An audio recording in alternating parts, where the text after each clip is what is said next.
I get a lot of messages and I see a lot of people online talking about this one thing. They all say, yeah, I'd really love to start making videos or make a podcast or start blogging, but I'm scared. I don't know where to start, I don't know what to do. I'm scared of what people think of me, I'm scared of how I'm going to look, I'm scared of that people are going to judge me. I am the perfect person to talk to you about this because I was scared too. I still remain scared sometimes. I've called this, for this episode, The Good Syndrome. My name is Craig Burgess, this is Get Doing Things, and this is episode 148.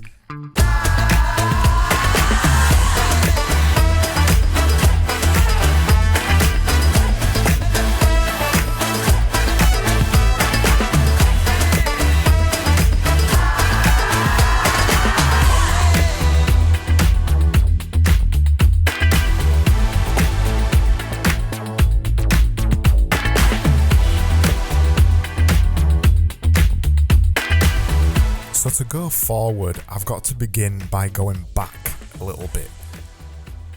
As a kid and a teenager, I was pretty shy. I didn't like putting myself out there, and I always remember the drama class most of all. I was around 11 years old, and this kind of continued throughout the rest of my school as well. I remember enjoying doing drama but hating having to get up and perform in front of others. I used to find it really embarrassing to actually stand up and perform in front of others, and I used to blush and feel embarrassed all the time in drama class. I was jealous of the other kids who seemed to have loads of confidence and they didn't seem to be really bothered about standing up in front of other kids and not being embarrassed. I was this kind of little embarrassed ginger kid. I used to get bullied a little bit too because I had ginger hair, and in the UK people tend to bully people who've got ginger hair. So I was also quite self-conscious of my appearance, which kind of added another layer to all of these other issues that I had going on.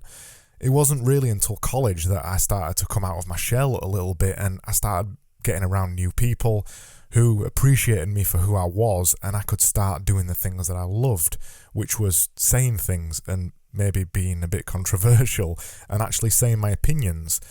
College really started to give me that confidence, but I still hated public speaking.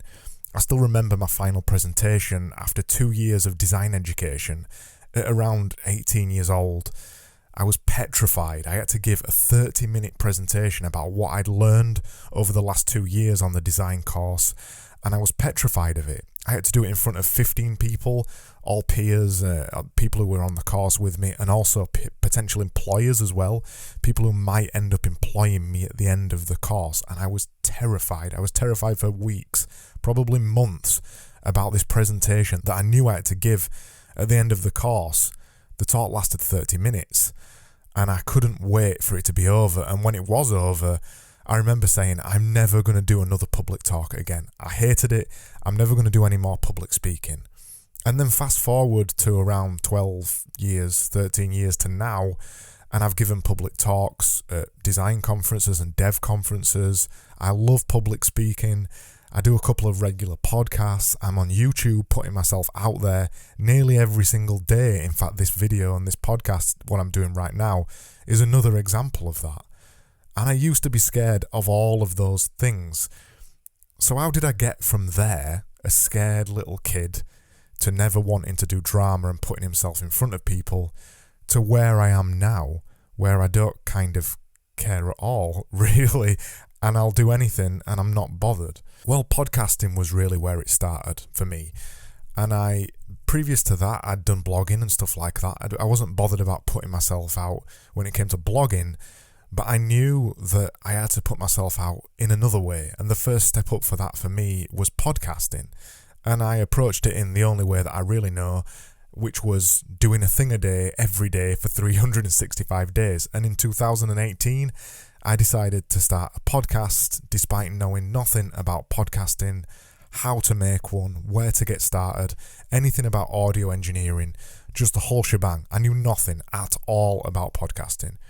So I decided at the beginning of 2018 to make a podcast every single day. And I was terrified. At first, I was really scared. I was worried about what people were going to think of me. I thought people might find my accent weird. I was worried about how I sounded. And then I had the biggest kind of imposter syndrome thing, the whole who am I to? And I talk about this on one of my other YouTube videos as well. Who am I to do this thing? I talk about it and say steal your permission and don't care about what other people think. You just need to steal your permission instead of asking for it. And I could have took my own advice back then, but I didn't know that advice then. And I went through the old imposter syndrome thing. Who am I to do this? I don't know enough about this topic, even though at this point I'd been a designer for 10 years, so I knew everything that I needed to know, but I still was scared of it. And it probably took me about, I don't know, maybe 50, 100 episodes before I started to feel comfortable in my own skin to actually start to talk like I'm talking to you now, to actually not care about what people thought about me and to actually just say the things that I wanted to say. And that leads me to the crux of this episode. There's this thing that we all go through. You can call it stealing your permission, you can call it other things. I call it the good syndrome. We say to ourselves whenever we want to start something new, or we want to do YouTube, or we want to start a podcast, or whatever, I want this to be good. I will accept nothing less than good. We tell ourselves that the thing that we're going to make, we want it to be good, and that's normal really. We want anything that we do to be good. But the thing is, when we first start something, it's going to be bad. Potentially, it's going to be really, really, really bad. My first ever podcast that I did, my first ever YouTube video, my first ever blog post that I wrote, my first ever design that I made, my first ever time I went for a run, every single one of those things was really, really, really bad. But it's the only way that you can get better, by doing something badly. And as you keep doing something badly over and over and over, eventually it becomes good or less than bad. And then over time, it shows that you're learning and improving, and eventually it stops becoming bad, and then it gets good. The good syndrome is this idea that whatever we start, we want it to be good by default at the very beginning. You see it through every kind of thing. You see it when people say, I'm going to start running this year, but I'm going to get a bit fitter first. Or I'm going to start going to yoga, but I'm going to stretch a little bit first. I'm going to start learning how to design, but I'm going to just work on my art skills first. Or I'm going to learn how to draw, but I'm too rubbish at it at the minute. We've got this idea that there's this default point where we need to begin from, the good syndrome, where we're good enough to start. And the truth is, the worse we are when we start, the better we'll be when we finish, because we'll have started from a lower point at the beginning and then we'll have risen to get better. None of us want to be bad at the things that we do. We don't want to be bad when we're doing public speaking. We don't want to be bad collecting our thoughts and speaking them out over a podcast or a YouTube video or a blog. We don't want to be bad. We want to be good. But the truth is, the only way you get good at any of these things is by actually doing those things. Next time you're struggling to get started with something, think of this. Think of the good syndrome and think, are you expecting it to be better than it should be, when really all you should be worried about is just getting started?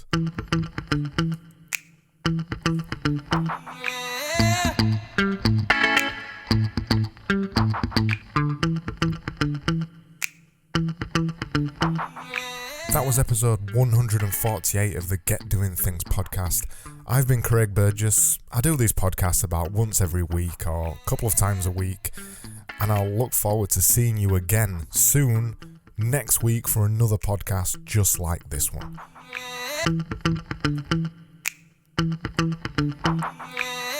Until then, I hope you enjoyed this idea of the good syndrome, and I'll see you again soon.